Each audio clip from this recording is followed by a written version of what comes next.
Kapag ang proyekto na napasok sa NEP, ang unang 10% ay agarang binibigay ko kay Kong Saldi. Habang ang balanse na 15% ay paglabas na po ng GAA within 1 to 2 months.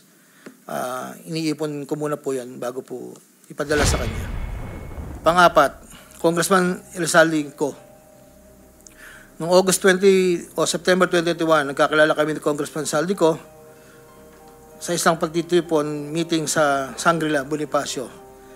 Doon ay napag-usapan namin ang plano ni Kong Saldi na sumubok na magbaba ng pondo papunta sa aking distrito para sa iba't ibang proyekto. Pagkalipas ng higit kumulang na isang buwan mula sa aming unang pagkikita, ako ay nagpasa sa kanyang listahan ng mga proyekto na may kaugnayan sa flood control at ang mga proyekto ito ay lumabas sa General Appropriations Act of 2022 na nakakahalaga ng, andito po, 1, 2, 3, 4, 5, 6, 6 na proyekto po ito. At ang pagkakatanda ko po ito ay 519 million, ang una po. Sa pagitan ng 4 na taon, mula 2022 hanggang 2025, naging tagapagtaguyod si Kong Saldi ng mga proyekto sa Bulacan First. May higit kumulang 426 na proyekto. Ang kabuang halaga ng proyekto na ito, ayon po sa nalakap kong record, ay hindi bababa sa 35 billion, 24 million pesos. Million or billion? Billion, Your Honor. Andito po yung summary. Pwede ko pong state, Your Honor. Go ahead. Sa taong 2022, yun po yung una, bycam lang po ito ayon sa record ko po. 519 million. Sa 2023, 5 billion 790 sa NEP, 3 billion 250 sa bycam, at 3 billion 890 sa UA. 2024, 5.8 billion sa NEP, sa bycam 5.084, sa UA 3.306. Sa 2024, nagkakalaga po ng total na 14 billion 190, sa 2023, 12 billion, sa 2022, 519. Noong pong 2025 ay 7 billion 385 na lang po sa NEP. Wala na pong kasunod. Sa bawat proyekto na pinapasok ni Kong Saldi, meron akong binigay na obligasyon sa kanya para sa pondo base sa aming kasunduan noong 2022. Ang kanyang hinihingi na budget sa bawat proyekto ay 20% lamang po noong 2022. Kung makikita nyo po, Your Honor, isasabay ko na rin po ito, na yung larawan po nandun po sa kasama po ako na nakatayo, yung opisina. Yun po yung 20% po na 2022 inaayos po namin doon sa litrato po. Subalit nung taong 2023 hanggang 2025, ay tumaas ng porsyento ng 25% po. Ang pag-abot ng porsyento para kay Kong Saldi sa bawat proyekto ay kadalasang hindi isang baksakan. Ito rin ay nakadepende kung paano na ipasok o na-insert.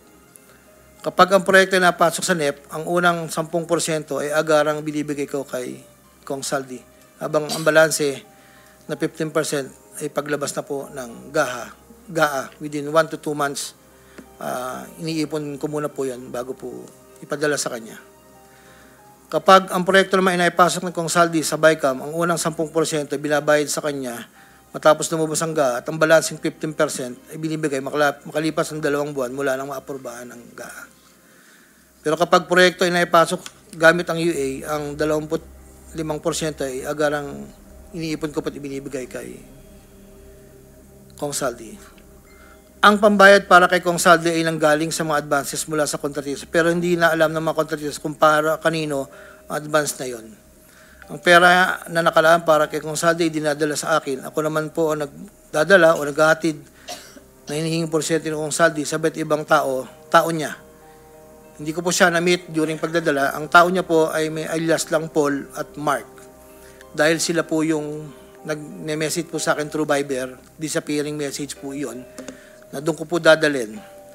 May isa o 2 beses na dinala ko sa parking lot ng Shangri-La Hotel, Bonifacio, Global City, ang porsyento ni Kong Saldi. Paminsan-minsan man, inahatid ko ito sa kanyang bahay sa Ladybug Street, Valle Verde 6, Pasig City.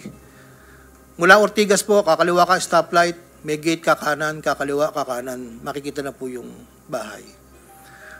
Minsan po, inuutos ko lang po, minsan po ako po ang nagbababa. May tao lang pong tatanggap. Tapos po, iiwanan ko na po. Dinagdag ko na dahil lumulobo ang pondo ng Bulacan, napag-usapan namin kong Saldi na kung meron akong pwedeng mapagbabaan sa iba't ibang district engineering office. Nang dahil dito, nung 2020 hanggang 25, nagbaba si Kong Saldi sa sumusunod. Bulacan second, 573 million. Tarlac first, 2023, 1.350. Sa 2024, sa UA, 1.650. Tarlac second, 925. Tapos 2024, 1 billion 25. Pampanga, sa 2023, 1 billion 125. 2024, 75 million lang po. Wala pong alam yung mga tao doon na DE. Ako lang po ang kausap nila. Hindi po alam nila yun ay kay Kong Saldi. Dahil ako lang po, hindi ko po pwedeng sabihin kung saan nanggagaling. Ito po, ang mga iba naman pong nagbababa ay nakilala ko ang kumpanyang Partstar. Ngunit kahit pamilyar ako sa Partstar, hindi ko kilala ang may-ari nito. Naging tauhan ng Partstar ang kilala ko na MK. Na-meet ko po siya sa district. Meron po siyang project na isang tulay na inabutan ko before. Sa pagkakalam ko, si MK ay anak ng may-ari ng Partstar. Nagkaroon ng pagkakataon ng 2020 na lumapit sa akin si MK na Partstar na nakiusap na humingi ng listahan para sa flood control. Ayon kay plano raw nilang lakarin ng pondo para sa mga flood control. Pagkakalam ko, si MK ay anak ng may-ari ng nagbigay sa kanya ng listahan. Nagkaroon ng pagkakataon ng basta po ito sa GA at UA. Kinaklaro ko na wala akong alam o personal knowledge kung paano nakuha ng Partstar ang pondo at kung sino ang kausap nila para masiguro ang pagkuha ng pondo. Hindi po ako knowledgeable doon. Basta nagbibigay lang po ako ng listahan. Ang proyektong iginawan sa Partstar ay pinunduhan mula sa National Expenditure Program at papondong itilakda ng bicameral conference ayon po sa record. Ito pa po, meron pong 2022, si Commissioner Mario Lipana po ay nanghingi rin po sa akin ng listahan. Taong 2023, nakapagbaba po siya sa UA ng 500 million. 2024, 400 million. 2025, 500 million. Wala akong personal knowledge kung paano nila nakuha ang pondo at kung sino kausap nila. Ang listahan ng mga proyektong na ipasok ni Comlipana ay nakalakip sa Sinumpang Salaysay sa annex po. Andito po lahat yung detalye. Nung nabanggit po nung nakaraang hearing, former Congressman Mitch Kaayon,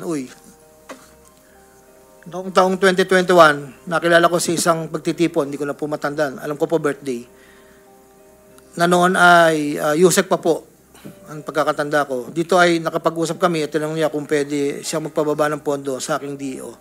At sinagot ko naman na opo, pwede po. Noong taong 2022, nakapagbaba ng halagang 411 million sa GAA si Yusek Mitch na may usapan kami na may gastos na 10% lang po.